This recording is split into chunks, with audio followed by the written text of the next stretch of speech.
BJP মিত্ৰজোঁটত ভাঙোন এনডিএৰ সংগ এৰিলে জিএছপিয়ে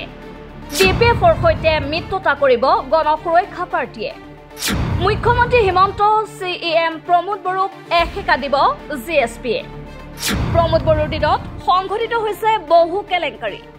এবাৰ হাগ্ৰামৰ সৈতে মিত্ৰতা কৰিব নৱশৰণীয়াই ৰাজ্যৰ ৰাজনীতিত আন এক পথ পৰিৱৰ্তন বিজেপি নেতৃত্বাধীন এনডিএ মিত্ৰজোঁট এৰিলে জিএছপিয়ে প্ৰাক্তন সাংসদ নৱশৰণীয়া নেতৃত্বাধীন দলটোৱে বিজেপি মিত্ৰজোঁটৰ সংগ এৰি হাগ্ৰামা মহিলাৰী নেতৃত্বাধীন বিপিএফৰ সৈতে মিত্ৰতা কৰাৰ প্ৰস্তুতি চলাইছে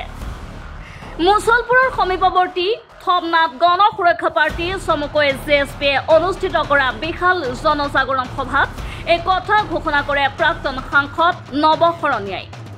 সভাত উপস্থিত থাকি কোকৰাঝাৰ লোকসভা সমষ্টিৰ প্ৰাক্তন সাংসদ নৱ কুমাৰ শৰণীয়াই কয় যে বিটিচিত হাগ্ৰামা মহিলাৰীৰ বিকল্প নাই মহিলাৰী এতিয়া ৰাজনীতিত প্ৰাপ্তবয়স্ক হৈছে তেওঁৰ সৈতে আমি গণসুৰক্ষা পাৰ্টী মিলিত হ'বলৈ সাজু লগতে তেওঁ কয় যে আমি পূৰ্বে ইউপিপিএলৰ লগত আছিলোঁ যদিও প্ৰমোদ বড়োৰ দিনত বহু কেলেংকাৰী হৈছে এতিয়া যদি আমি জিএছপি আৰু বিপিএফ মিলিত হওঁ তেন্তে আগন্তুক বিটিচি পৰিষদীয় নিৰ্বাচনত আমি 20খনতকৈ অধিক আসন লাভ কৰি জয়ী হ'ব পাৰিম আজি হয় আমি বহুত জায়গাত হাৰি গৈছো বা বহুত জায়গাত আমি জিকিব পৰা নাই ইতিমধ্যে কৈছে আমাৰ গণবিবলী যে য'ত 1924 চনত আৰএছএছৰ আৰম্ভণি হৈছিল তাৰ পৰা আহি বিজেপি হৈ আজি একে লেঠাৰিয়ে তেওঁলোকে 15 বছৰ শাসন কৰিব গৈ আছে 10 বছৰ হৈ গ'ল আৰু এইবাৰ 15 বছৰত বহি দিব গৈ আছে তাৰ আগতে অটল বিহাৰীজী তেওঁলোকে প্ৰাইম মিনিষ্টাৰ হৈছিলে গতিকে আপোনালোকে 100 বছৰীয়া দল এটাৰ লগত জিএছপি তুলনা কৰিলে কেতিয়াও নহয়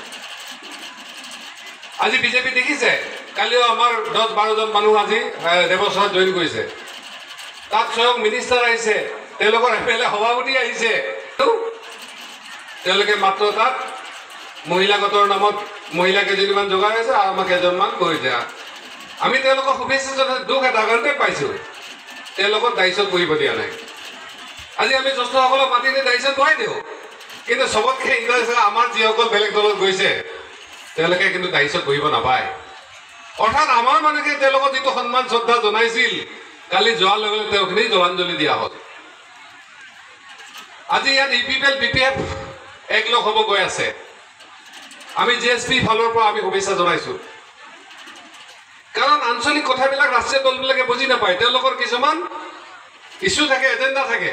তেওঁলোকৰ আঞ্চলিক এজেণ্ডাবিলাক নাথাকে আমাৰ বহুত মানুহে বিজেপিক সহায় কৰিছে চৰকাৰ তেওঁলোকে প্ৰত্যক্ষভাৱে আছে এটা চিএমৰ নিৰ্দেশত বহুত কিবা কৰিব পাৰে কিন্তু ইয়াত একো কৰিব পৰা নাই ইফালে গণসুৰক্ষা পাৰ্টীৰ একমাত্ৰ এমচিএলএ ঘনশ্যাম দাসে বিজেপি মিত্ৰজোঁটৰ বিৰুদ্ধে উত্থাপন কৰে কেইবাটাও গুৰুতৰ অভিযোগ তেওঁ কয় যে আমাক এক প্ৰকাৰ আটক কৰি মুখ্যমন্ত্ৰী হিমন্ত বিশ্ব শৰ্মা আৰু প্ৰমোদ বড়োৱে চৰকাৰৰ অংশীদাৰ কৰিছিল কিন্তু মোৰ বলতে চৰকাৰ গঠন কৰি মোৰে কাৰ্যবাহী সদস্য পদ কৰ্তন কৰিলে এয়া চৰম বিশ্বাসঘাতকতা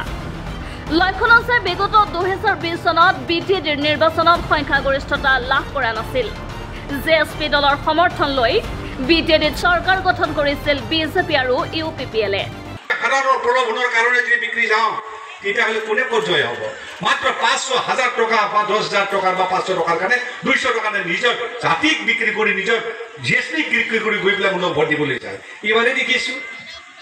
এইবাৰ আমি দেখিছোঁ চুবুৰে দেখিছোঁ গাঁৱে ভোট টকা মিলালে আৰু লগলে ভোট লাগ দিলে কাৰোবাৰ কিমান ধোকা দিলে আপোনালোকক কোন পাৰ্টি আছে ক'বলৈ মই নাযাওঁ পাৰ্টি বিৰোধী মই নহয় তথাপিতো আপোনালোকক লগ দিয়া মানুহবিলাকে দেখুৱা আছে গাঁৱে ভূঞে সোমাই আপোনালোকক ধ্বংস কৰাৰ চেষ্টা চলাই আছে যেন আপোনালোকে বহুতে নানানটা মেমে নানানটা কথা উলিয়াইছে আমাৰ নিৰ্দিষ্ট জাতিৰ ভিতৰৰ মানুহে অবৰৰ মানুহৰ ভিতৰতে আজিকালি এনেকুৱা দল ওলাইছে কিছুমান যে নিজৰ জাতিক ভাল দামে বেলেগ ভাল পাবলৈ আৰম্ভ কৰে শেহতীয়াকৈ জিএছপি দলৰ সৈতে বিজেপি আৰু ইউপিপিএলৰ সংঘাত তীব্ৰতৰ হোৱাত সলনি হ'বলৈ ধৰিছে বড়োভূমিৰ ৰাজনীতি বাক্সাৰ পৰা Niran Kumar Sharma report MV live